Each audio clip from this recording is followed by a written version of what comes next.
ऐका ना, आज गुढीपाडवा आपल्या मराठी लोकांचा नववर्षाचा सण.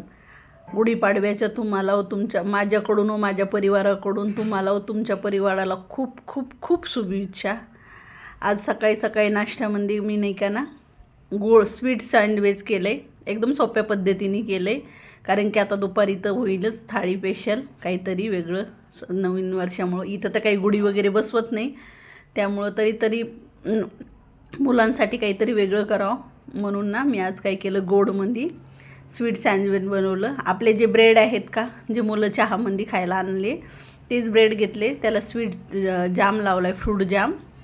एकीकडे क्रीम घेतली मी, आपली क्रीम म्हणजे साय घेतली, तिला थोडीशी फेटलं असं चमच्याने, ती पण एकीकडून लावून घेतली एका याला व्यवस्थित सगळीकडून. आता अर्धा कप दूध घेतलं आहे, त्यात 2 चमचे पिठी साखर टाकली.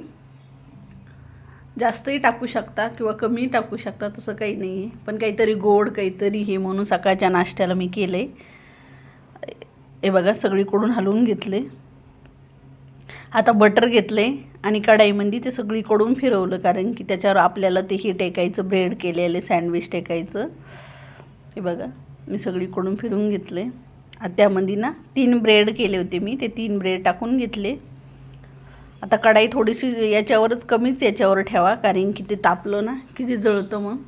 आता ते गोड दूध केलं का ते त्यामध्ये टाकून घेतलं, त्यावर सगळीकडून व्यवस्थित टाकून घेतलं. 2 मिनटात सगळं दूध पेतं आहे ते.